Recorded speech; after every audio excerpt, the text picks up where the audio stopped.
Hey guys, welcome back. It's been an exciting week. You know it. Jake Johnson from The New Girl in Jurassic World put me in the hot seat when we talked about his new film, Digging for Fire. Paul talks to Academy Award winner Ben Kingsley about his romantic comedy, Learning to Drive. Plus, Dean and I polished up our beer helmets for the Dallas Observer's Brewfest. Jealous. We've got that and more, so stick around for this episode of Let's Go DFW. Hey, and welcome to another episode of Let's Go DFW. I'm Dan Roto. And I'm Emily Redford, and this is your go-to spot for everything from entertainment news to pop culture. You know the drill. Movies, music, food, fashion, and more. And today we have a jam-packed show. So what are you waiting for? Let's go, DFW!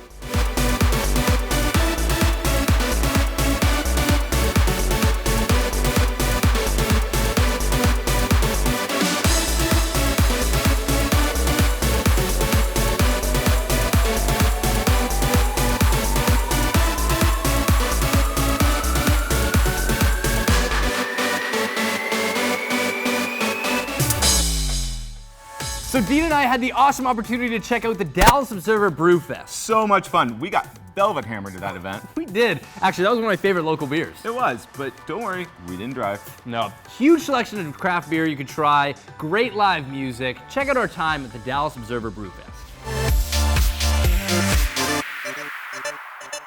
Hey guys, we're at the Dallas Observer Brewfest. Yeah, they get it. All right.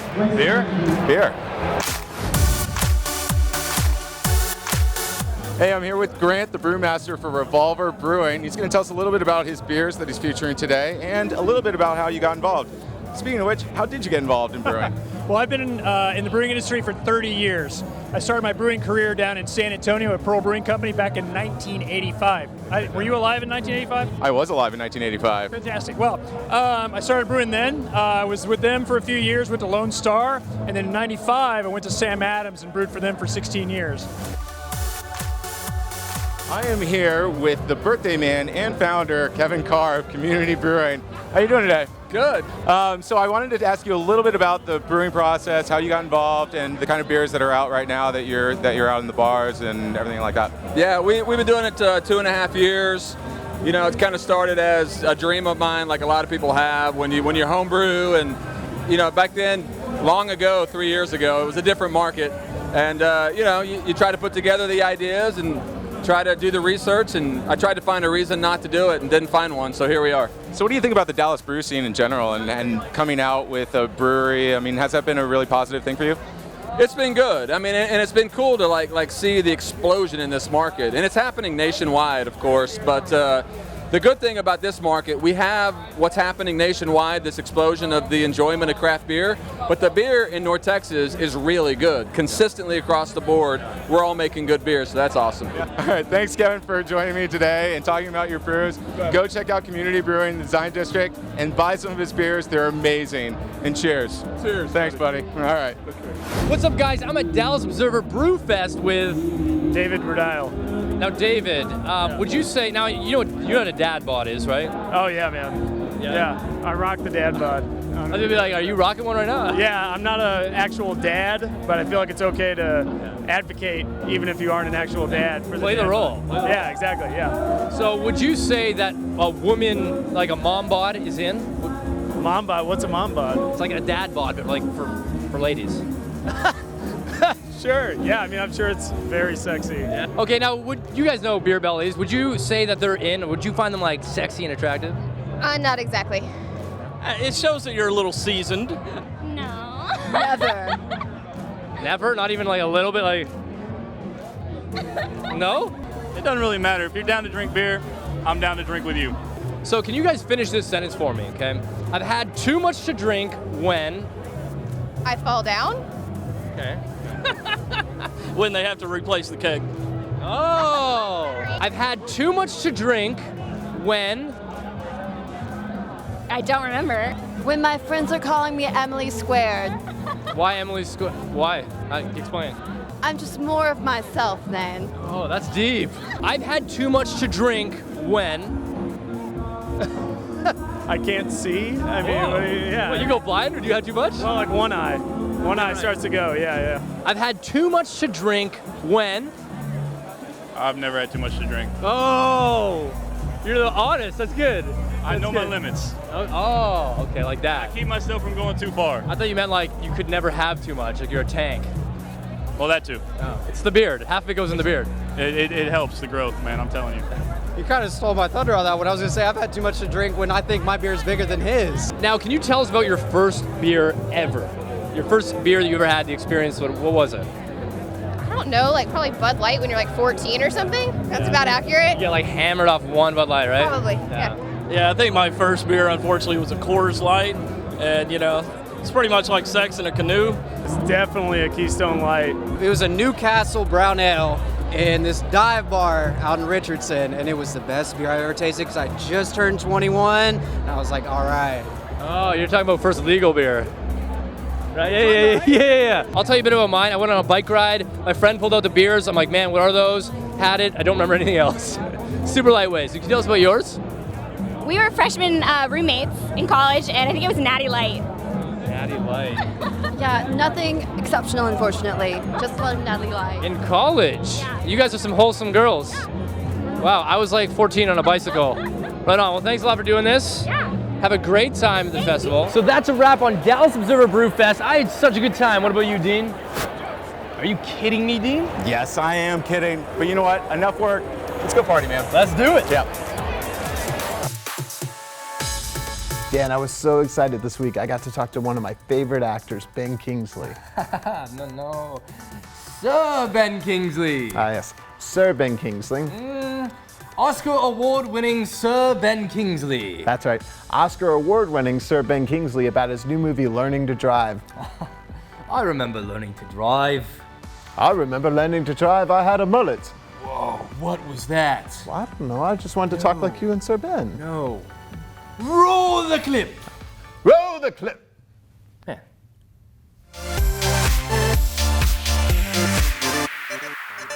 Hello, Sir Ben. How are you? It's a pleasure to have you on with us. Great, thank you. Good to talk to you. I think this movie could have been called Learning to Live just as easily as Learning to Drive. It's got a great character study of human behavior in it. Absolutely, yeah. I think that when you get people who are very good at a particular job, very good at what they do, they're very often much bigger than the job itself. My character, in fact, was a university professor in India, and it's impossible to spend time with this man, with my character, and not learn something. He just has a way of, I don't know, enhancing life, imparting knowledge, allowing you to be in the moment and see the world around you as it really is. So a beautiful character to play. Well, it seems you might have learned something from the character yourself, right? Well, I did learn something from the Sikh gentleman that I worked with in New York. And we had an advisor on the set. We were allowed to film in the temple, but also they're just wonderful people to be with. They're reassuring, they're kind, they're generous, and they're basically very protective. You feel safe with them. We're going to encourage people to see this on the big screen because we love the movie experience. But what was the film that made you look up at the big screen and go, that's what I want to do? It was called Never Take No for an Answer. And I have to say that I was very, very, very young. I was 5 years old. I saw this film starring a little boy who looked exactly like me as a 5-year-old. I identified so closely with the character that after the movie, I imagined myself being followed by an invisible camera crew everywhere I went, that I was in my own movie, that it was that beautiful performance of that little Italian actor that made me want to be him. I didn't translate that into acting, I just wanted to be him. But then later I realized, you can be him by acting. So I eventually caught up with the profession, but that was the moment when I decided. And there's a lot of people in this town that want to try and get in the business, but it's a really hard one. What advice would you offer them? I can reduce my advice into one very simple phrase. If your motives are pure, the angels will come. Wow, that's fantastic. You must have had so much fun making this film with Patricia, but in an interesting way, you had such wonderful chemistry. You know, we relied a great deal on, between takes, on silence. Patricia and I hardly spoke to each other. Now that takes a lot of trust because you can misinterpret that as being not in the mood to talk, But honestly, we communicated through our characters, and what you see on the screen is that working relationship. Thank you again for joining us. It was an honor. You're very kind. Thank you. Learning to Drive is in theaters now. Later in the show,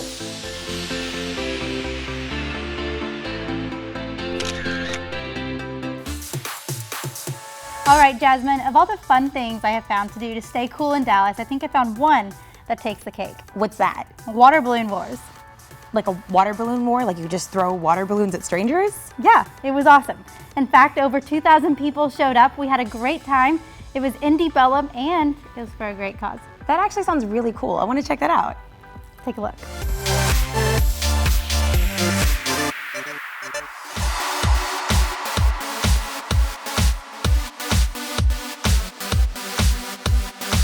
Water balloon wars are not just for the Happy Meal approved. Today in Deep Ellum, Texas, a lot of people are rallying around a great cause and finding a way to stay cool. Let me introduce you to John Moore, the creator and organizer of this event. John, how did all of this get started?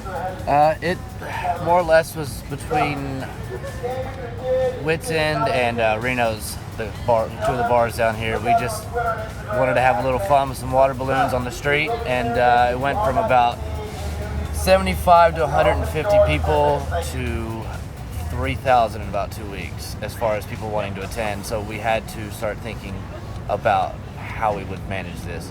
Let me touch on something you told me right before we started filming, and that was when this first got started, y'all were just having water balloon fights in the street, and you would leave work with a water balloon in your back pocket. More or less, we had to be careful when we left the bar because everybody was playing. If you threw one balloon, you were in for the duration of the summer. So people would always have balloons behind their hands and look outside real quick, make sure there wasn't anybody on a rooftop waiting for them or anything like that. So it was a lot of fun. It's also important to note that a lot of people have jumped on board. You have food trucks out here. You're going to have a DJ, a band, an after party. We do. We actually, the Deep Committee and the DECA Committee in Deep Ellum have been a major player in this. If it was not for them, this would not be able to happen. Same with Trees and Bomb Factory. They're actually the ones who gave us the lot to use, and they're donating into the whole event as well. It's just been awesome outreach from the neighborhood. We've had more volunteers than we even need. I mean, most times you have 50 volunteers and 30 might show up, you know, and we actually had over 50 show up today, and we only had it scheduled for, I think, 35. So, I mean, that alone is pretty amazing. People just want to be a part of something like this. I mean, it's water balloons. I mean, how could you not want to do this? Well, that's awesome. Thank you so much, John. Absolutely. I don't have a water balloon in my back pocket, but I feel like I need to get one ASAP. And on that note, I've got a water balloon fight to get to. I think you do too. I'm Brooke Williamson for Let's Go DFW.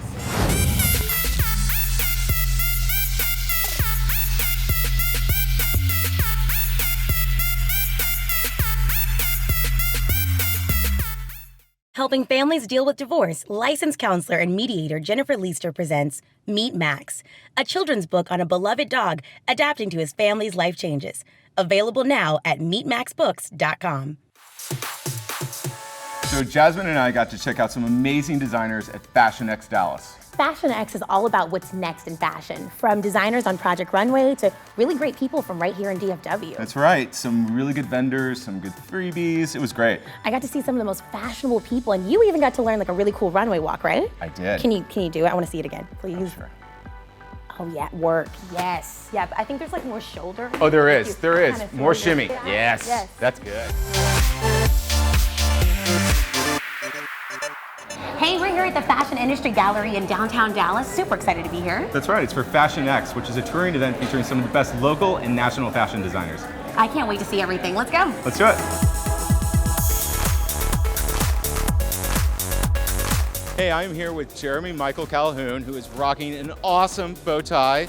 And there's a bit of a story behind this. Jeremy? So my name is Jeremy Michael Calhoun. I started doing bow ties a couple of years ago. We had a birthday for me and my friends, and I started playing with them, just thinking outside the box, adding different ones. I do unconventional to conventional materials, so I have a lot of fun with it. Daniel, thanks for taking the time. How did you get the inspiration for this collection? Actually, this collection was inspired when I was in Tucson, Arizona last year. And upon that, I had met Kevin prior to that. And, him being a manufacturer and in textiles, Kevin Jones, he's the mastermind that helped me to kickstart and start my business. And I'm so excited to be working with him. Very, have a lot of gratitude because this doesn't happen for anybody. And do you think guys need to sport more bow ties when they go out in the town? I think so, because you can dress it up, you can dress it down, and a lot of guys don't think they can pull off bow ties, but anybody can pull off bow ties. I think you can accentuate it, and that's what my creations can create, that extend it out even more, just because you can do anything that you want. You take your idea, my idea, and we can turn anything that you want into an amazing piece of art. How do you guys choose the designers and the models? Like, what goes into putting this together? A lot, actually. So our focus is on emerging designers for the most part. So tonight is all about stars. It's all Project Runway designers that you know and love. But the next two nights are Dallas-based designers, some of which you might have heard of, some of which you might not have, even here in town. And then tomorrow is Discover, which is a bunch of designers who are supremely talented that you haven't heard of yet, but you should. So if you wanted to know more about it or find you online, what would we have to do? Where would we go? Just go to fashionxdallas.com and you can learn all about it. All right. Thank you so much for talking to me, Matt Stoney. I really appreciate it. Of course. Thank you so much. We had a fantastic time tonight at Fashion Buy, learning about all the trends from local and national designers. Did you have a good time? I had a fantastic time. There's beautiful pieces and awesome people there. I had so much fun. Oh, yes. And you know what? You need to check this out, and we will see you next year. Who do you like more, your mom or your dad? Tap out, man. For sure, tap out. No way. There you guys go. Love for Kids is a philanthropic organization that was founded more than 30 years ago to help underprivileged children in Dallas. You may never have heard voices like these. You may never have heard of Love for Kids. But with your help, we can touch the lives of more than 10,000 people this year alone, so that one day every one of them can say, I know somebody loves me. When you don't have anything, something is everything. Don't miss Freed's Summer Sizzler event going on now. Huge savings on name brand products. Fill every room in your home for pennies on the dollar. Bedroom sets, dining room sets, sofas, theater chairs, coffee tables, accent tables, office desks, patio furniture, recliners, mattresses, and more. All will be reduced hundreds of dollars for this sale. Shop Dallas, Arlington, and Plano. No one beats Freed's on quality, style, selection, or price. Shop early for best selection, and whatever you do, do not miss this sale. What, you want me to clean up my office or give you great deals on furniture? Hey, this is Dan from Let's Go DFW. I just had a preview flight with two-time world champion Kirby Chambliss in this plane right here before his big race, September 26th and 27th, over Texas Motor Speedway. For more information, visit redbullairrace.com. See you guys there.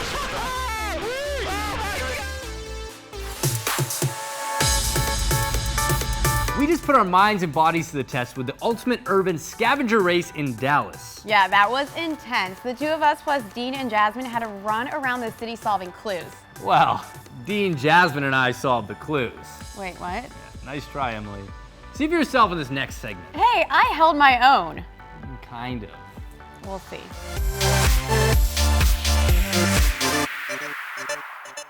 We're here at the Challenge Nation Scavenger Race. The Dream Team, also known as Let's Go DFW. There are about 350 people here, 100 teams, but I'm not intimidated, are you? No way. We got this in the bag. We're number one. Yeah. Oh, yeah. Sure. And if not, we have really cool costumes. There are a lot of great costumes here, but I think we're going to take the cake. Yeah. You guys ready to get started? I agree. Do it. Let's do it. Dream Team. Let's do it. This way.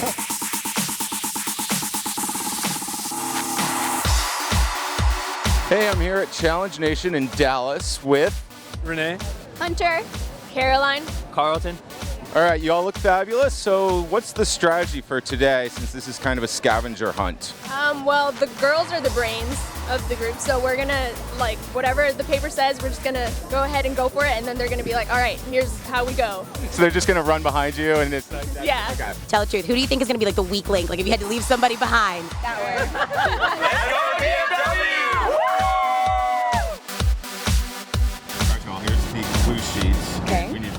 Oh, number 10. I know number 10. Okay. Perfect. All right. All in. All right, let's do this. 3, 2, 1. Ninja Power. Wait, what? Oh, whatever. Oh, we got it. We got our phone out. Let's go.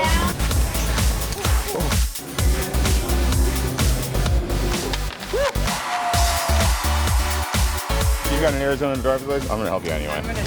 Wow. Oh, this is awesome! I can't believe we did that fast. We just yelled out, "Hey, are you from Arizona?" and found somebody, No, right? it was amazing. It was absolutely incredible. Okay. Let's go to the next one. Such good luck. Let's go to the next one. Next clue. Next clue. Number Kokopelli. 6. Kokopelli.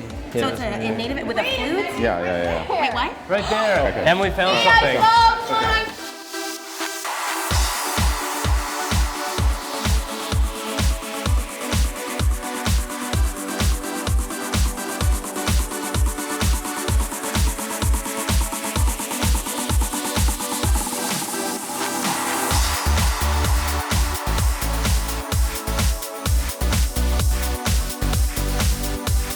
All right, guys, I'm gonna go in the sewers real quick. Get another clue. He's like a madman, right? He's got the Forrest Gump wig on, and he's lost it. He's just too focused.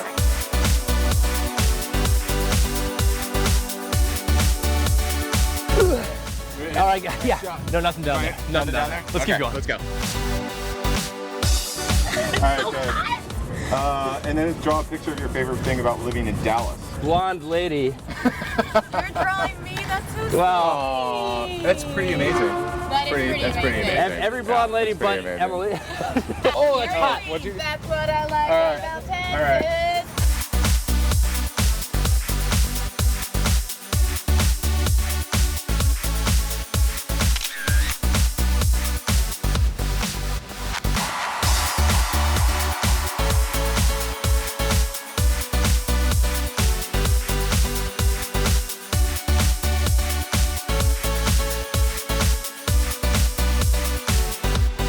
Man. It's pretty good so far. Yeah. Cool. Hey, come on. Y'all, you can do this. We got one more to go. Let's go. It's not over. We're gonna help you. It's not over. Come on. Let's go. Come on. Let's go. Here we go. Go on without it. No. Let's go. No, just leave me. Let's go. We got you. All right, we gotta look for some frogs. You know, like rival amphibian shoes. Brother amphibian, actually. All right, here. Okay, let's go. Yeah, Froggy. this is the last clue. Take me All home. right. Ready? All right. Okay, we're done. Let's go. Finish it up. Let's go back to the finish line. Come on. This way. This way. This way. All right, we're heading back to Dick's Last Resort, where hopefully Dean will be winning the costume contest. Final countdown. Let's do it.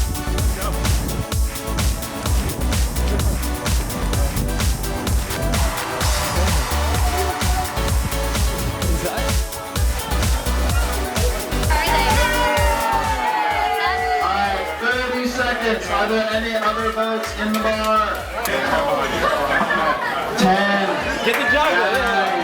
The 2015 Dallas Challenge Costume Contest winners this year with a whopping 7 votes. Let's go DFW.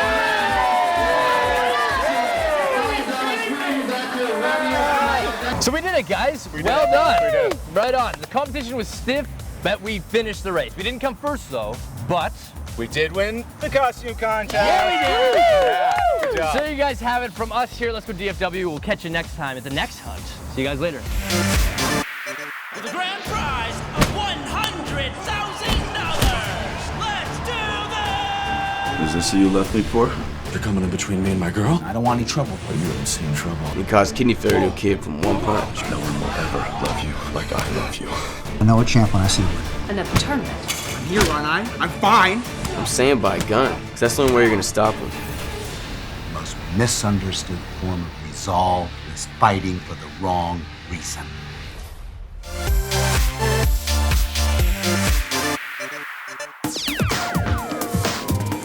Good morning.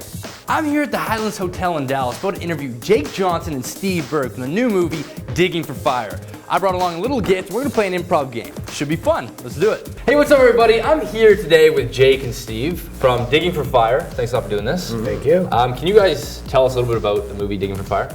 The movie, I mean, loosely, it's based off a true story. I had done a movie called Drinking Buddies with the director, and we wanted to make a follow-up movie. And so we were looking for a story to tell, and I was in my backyard digging in real life, and I found a bone, a rusted gun, license plates, a plastic bag with chopped up bones. I called the LAPD. I told them. They said it's not their job to dig out somebody else's garbage. If you find a body, then call us back. So in real life and in like the movie, I called a group of friends and said, let's go find a body. In the movie, the wife fragments into her own story, where it's about, she's discovering what she's missing, and in ours, I go looking for that body. And in real life, Steve and I were part of the guys who went looking for that body. Oh man, that's crazy. So it's kind of like a true story that you turned into a movie. It is. It's all true. The difference is, in real life, my wife stayed and dug with us. Oh, she's more cool about it. She's way more cool. Yeah. But in the movie, we had Rosemary DeWitt. We wanted to have her own story off the hill, so she meets Orlando Bloom and has like a whole night, and we wanted to give her that. So improvisation was It was a key, and a lot of this one on this movie, our cast is sprawling. We have like Sam Rockwell, Birbiglia, Brie Larson, Orlando, obviously, Anna Kendrick, Chris Messina. Like the list was one of those ridiculous ones that goes on. And the way we did this was, a lot of people had seen Drinking Buddies and had expressed interest in Joe in finding something. And considering this was an LA movie, we just texted people and said like, do you want to shoot something in a day and a half? It's not a lot of work, you can improvise your dialogue, but here's what we need your character to do. And a lot of people were really into the spirit of fun for it. Oh, that's amazing. Yeah, so my co-host Paul actually interviewed you in LA, and he had asked you at the end, saying, hey, how can we make this interview better? And you had said, oh, some meat, some barbecue. Oh, that's right. Oh, yeah. Some barbecue. You said some like Lone Star beer. And that's stuff. Right. So I actually brought you a gift, both of you, and we got some Lone Star beer. But I wanted to play. I wanted to play a game. I know it's a little early for beer, but I wanted to play a game with you guys. It's an improvisation game, and it's called Tap Out. Now this was created by Ada Rodriguez. She's a comedian. We actually had her on our show.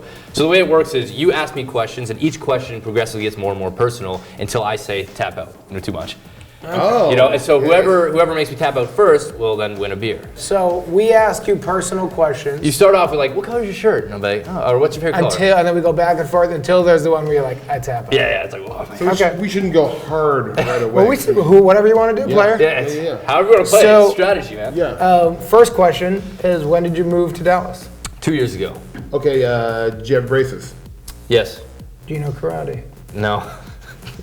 Have you ever started a physical fight with somebody? No. Who do you like more, your mom or your dad? Tap out, man. Tap out. No way. There you guys go. Thanks a lot for doing this. Really appreciate it. Congratulations on the movie. It was great. Jake and Steve from Digging for Fire in theaters on Friday and on iTunes and other VOD right now. Right on. So check it out.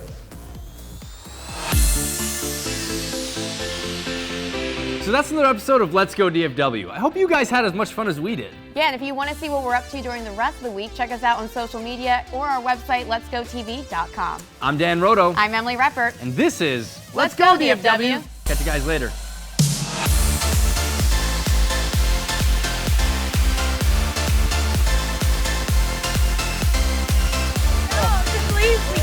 We got you. Come on. We got it.